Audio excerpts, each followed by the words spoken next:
Salut à tous, bienvenue dans cette nouvelle vidéo. Et oui, ce soir ce sera débrief dans un KGB. Et oui, malheureusement, restriction budgétaire, le Sacha va de plus en plus mal, mais il continuera à vie, jusqu'à la mort, à faire des vidéos. Et ce soir, ça vaut vraiment le coup de faire une vidéo dans un KGB plutôt que pas de vidéo. Parce que très clairement ce soir, quelle soirée de rêve!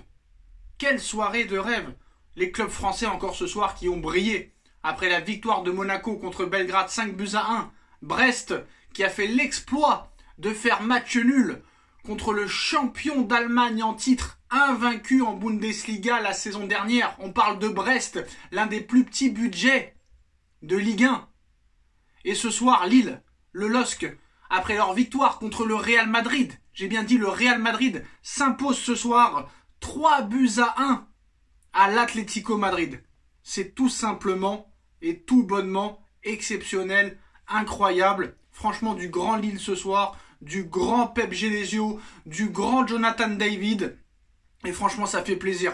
Quand tu vois ce qu'a dépensé l'Atlético Madrid en mercato l'été dernier, des 90 millions sur Alvarez et compagnie. Et Lille qui a vraiment très clairement dominé ce match. Tu vois un Thomas Meunier, ancien parisien, qui revit sous les couleurs lilloises, un Jonathan David exceptionnel qui sera en plus en fin de contrat cette saison, donc à bon entendeur, si le Paris Saint-Germain aime bien les bons joueurs.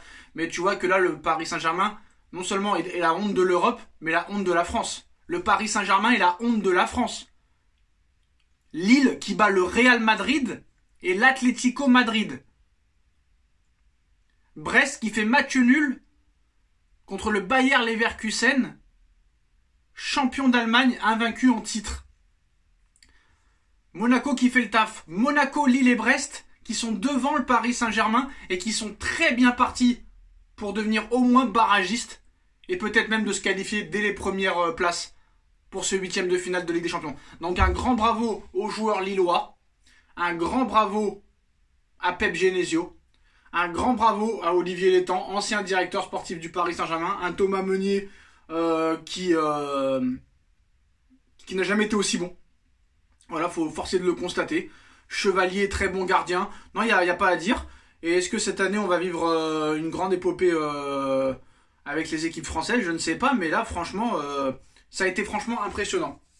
Jamais j'aurais dit que Lille allait en mettre 3 à l'extérieur à l'Atlético Madrid. Et comment ne pas parler de cette victoire écrasante, incroyable, à quelques jours de ce classico Real Madrid-Barça. Honnêtement les gars, ça fait très longtemps que j'étais pas impatient de voir un classico Real-Barça.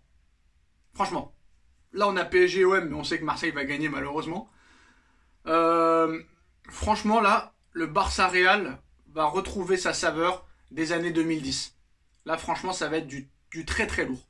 Du très très lourd. Parce que là ce soir on a vu un FC Barcelone qui est officiellement la meilleure attaque d'Europe.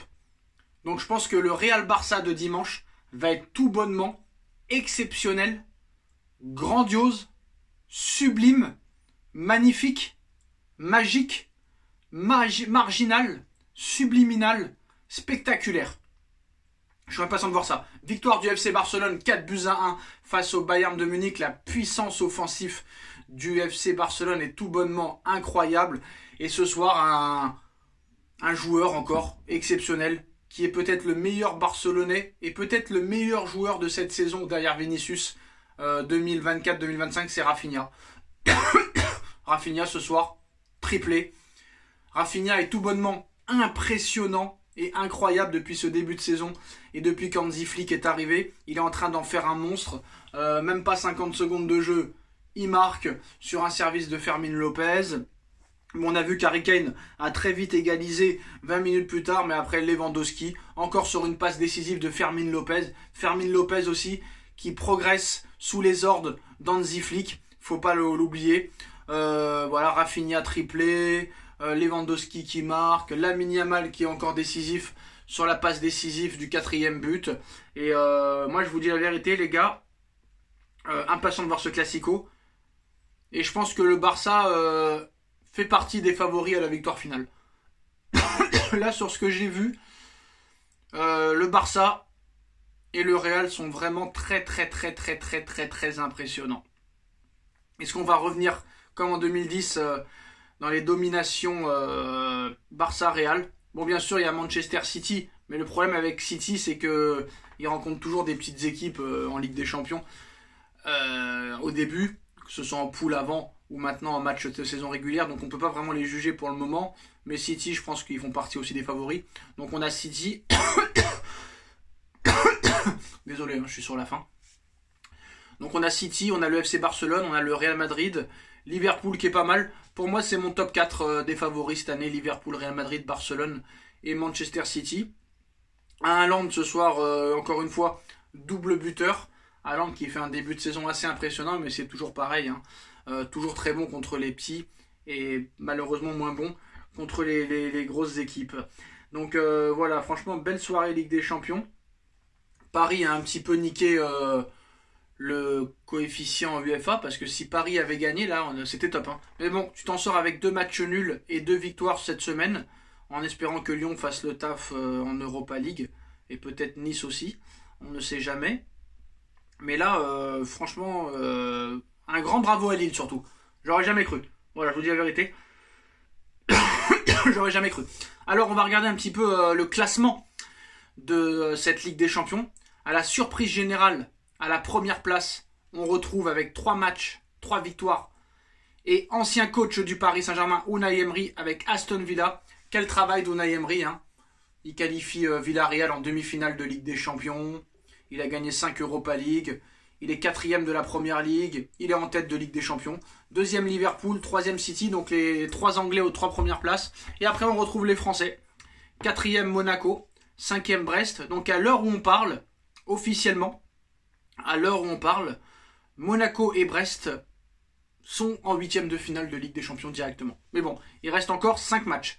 Et malgré les 2 victoires du Real, le Real pour l'instant est barragiste par exemple. Tout comme le Barça. Le Barça aussi est barragiste pour l'instant. Lille 15e. Hein.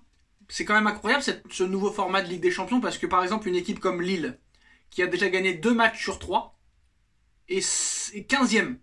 Et 15e. Et là, la honte totale. Hein. Le Paris Saint-Germain qui se retrouve 19e. Alors pour l'instant, le PSG est barragiste. Donc voilà. Comme vous le savez, les 8 premiers vont directement en 8e de finale. Et de la 9e à la 24e place, si je ne me trompe pas, c'est bien ça. Oui, de la 9e à la 24e place, tu es barragiste. Donc pour l'instant, officiellement, le PSG est barragiste. Donc je ne pense pas que ce classement restera comme ça à la 8e journée. Par exemple, là, on aurait le Sporting, Brest, Aston Villa qui seraient directement qualifiés. Donc je pense que le Real quand même sera dans les 8, que le Barça sera dans les 8, que Arsenal sera dans les 8. Pour moi, dans les 8, ça va être Liverpool, City, Real, Barça, Arsenal, Monaco, Liverpool et peut-être Brest, va savoir Brest à la 8e place, on ne sait jamais. Impatient quand même de voir Brest-Barcelone et Brest-Real Madrid. Hein. Totalement impressionnant. En tout cas, voilà, belle victoire du FC Barcelone, 4-1 face au Bayern de Munich, qui est quand même l'un des favoris aussi à la victoire finale. Victoire impressionnante de l'Atlético, de Lille, excusez-moi, à l'Atlético, 3-1, match nul de Brest.